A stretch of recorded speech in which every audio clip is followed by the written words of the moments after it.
بسم اللہ الرحمن الرحیم نحمدہ ونصلی علی رسولہ الکریم اما بعد۔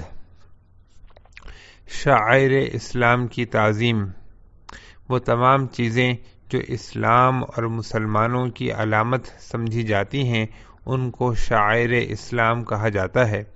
مثلاً قرآن کریم، بیت اللہ شریف، مسجدیں، مقدس مقامات، نماز، اذان وغیرہ۔ ان شعائر کا احترام بھی بہت بڑی نیکی ہے۔ قرآن کریم کا ارشاد ہے وَمَن يُعَظِّمْ شَعَائِرَ اللَّهِ فَإِنَّهَا مِن تَقْوَى الْقُلُوبِ۔ ترجمہ، اور جو شخص شعائر اللہ کی تعظیم کرے تو یہ عمل دلوں کے تقوی کے سبب سے ہے۔ اگلی آسان نیکی ہے بچوں پر شفقت۔ بچوں پر شفقت حضرت صلی اللہ علیہ وسلم کی سنت ہے، جیسا کہ پیچھے گزرا۔ آپ صلی اللہ علیہ وسلم نے ارشاد فرمایا کہ جو شخص ہمارے چھوٹوں پر رحم نہ کرے وہ ہم میں سے نہیں ہے۔ حدیث میں ہے کہ حضرت صلی اللہ علیہ وسلم نے فرمایا کہ میں نماز پڑھاتے میں کسی بچے کے رونے کی آواز سنتا ہوں تو نماز مختصر کر دیتا ہوں کہ کہیں اس بچے کی ماں اپنے بچے کا رونا سن کر پریشانی میں نہ پڑ جائے۔ حضرت صلی اللہ علیہ وسلم چھوٹے بچوں کو گود میں لیتے، انہیں پیار فرماتے اور ان کے ساتھ خوش طبعی کی باتیں کرتے۔ یہ ساری باتیں سنت ہیں اور اتباع سنت کی نیت سے یہ سارے کام کرنے میں بہت اجر و ثواب ہے۔ اگلی آسان نیکی ہے اذان دینا۔ اذان شعائر اسلام میں سے ہے اور احادیث میں اذان دینے کی بہت فضیلتیں وارد ہوئی ہیں۔ بخاری شریف اور مسلم شریف کی ایک حدیث میں حضرت صلی اللہ علیہ وسلم کا ارشاد ہے کہ اگر لوگوں کو اذان کے اجر اور فضیلت کا ٹھیک ٹھیک حال معلوم ہو جائے تو ہر شخص اذان دینے کی کوشش کرے، اور خواہش مند افراد کی زیادتی کی وجہ سے قرآن دازی کرنی پڑ جائے۔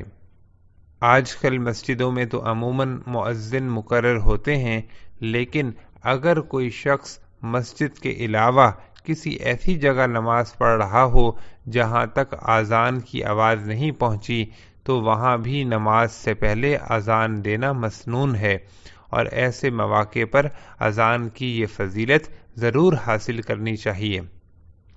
حضرت ابو سعید خدری رضی اللہ تعالی عنہ نے ایک مرتبہ عبد الرحمن بن صعصع رضی اللہ تعالی عنہ کے صاحبزادے عبداللہ سے فرمایا کہ میں دیکھتا ہوں کہ تم کو بکریوں اور صحراؤں سے بہت لگاؤ ہے۔ اب جب کبھی تم اپنی بکریوں کے درمیان یا صحرا میں ہو اور نماز کے لیے اذان دو تو بلند آواز سے اذان دیا کرو، اس لیے کہ مؤذن کی آواز جہاں تک بھی پہنچتی ہے وہاں کے جنات، انسان اور ہر چیز جو اس آواز کو سنتی ہے وہ قیامت کے دن اذان دینے والے کے حق میں گواہی دے گی۔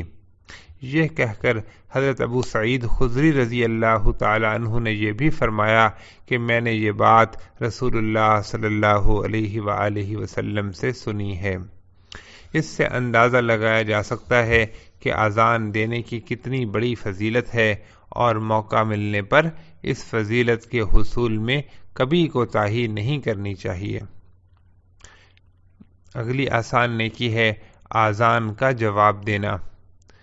اذان کا ادب یہ ہے کہ جب اذان ہو رہی ہو تو حتی الامکان خاموش ہو جانا چاہیے، اور حضرت صلی اللہ علیہ وسلم نے اس کی بھی تاکید فرمائی ہے کہ اذان کے ہر لفظ کا جواب دینا چاہیے، یعنی جو الفاظ مؤذن کہتا جائے وہ سننے والے کو بھی کہنے چاہیے۔ البتہ جب مؤذن حی علی الصلاۃ اور حی علی الفلاح کہے تو ان کلمات کے جواب میں لا حول ولا قوۃ الا باللہ کہنا چاہیے، اور جب فجر کی نماز میں مؤذن الصلاۃ خیر من النوم کہے تو اس کے جواب میں صدقت و بررت کہنا چاہیے۔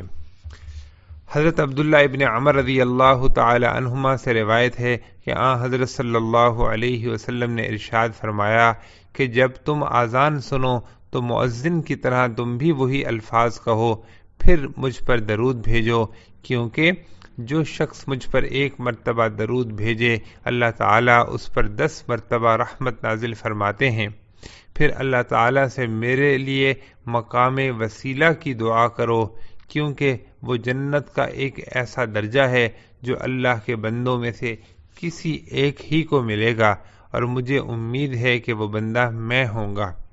چنانچہ جو شخص میرے لیے وسیلے کی دعا کرے گا اس کے لیے میری شفاعت واجب ہو جائے گی۔ اسی فضیلت کے پیش نظر حضرت صلی اللہ علیہ وسلم نے اذان کے بعد جو دعا تلقین فرمائی، اس میں آپ کے لیے وسیلے کی دعا موجود ہے۔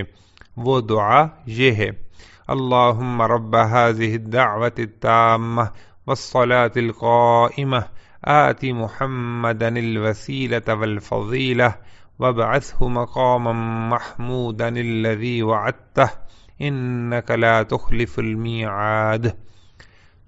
حضرت جابر رضی اللہ تعالیٰ عنہ سے روایت ہے کہ حضرت صلی اللہ علیہ وسلم نے اذان کے بعد یہ دعا پڑھنے والے کو یہ بشارت دی ہے کہ قیامت کے دن اس کے لیے حضرت صلی اللہ علیہ وسلم کی شفاعت واجب ہو جائے گی۔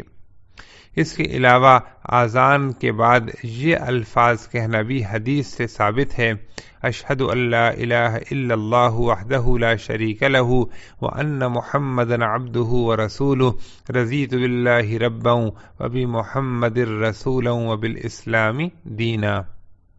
اور حضرت سعد بن ابی وقاص رضی اللہ تعالی عنہ حضرت صلی اللہ علیہ وسلم کا یہ ارشاد نقل کرتے ہیں کہ جو شخص اذان سن کر یہ الفاظ کہے تو اس کے گناہوں کی مغفرت ہو جاتی ہے۔ اذان کا جواب دینے اور اذان کے بعد یہ دعائیں پڑھنے میں کوئی دیر نہیں لگتی، نہ کوئی محنت کرنی پڑتی ہے، صرف دھیان دینے اور عادت ڈالنے کی بات ہے۔ اگر ان اذکار کی عادت ڈال لی جائے تو بغیر کسی وقت اور محنت کے انسان کو بہت عظیم اجر و ثواب حاصل ہو جاتا ہے۔ اس لیے اذان کے وقت ان آداب کا پورا خیال رکھنا چاہیے۔ ہاں کوئی عذر ہو تو اور بات ہے۔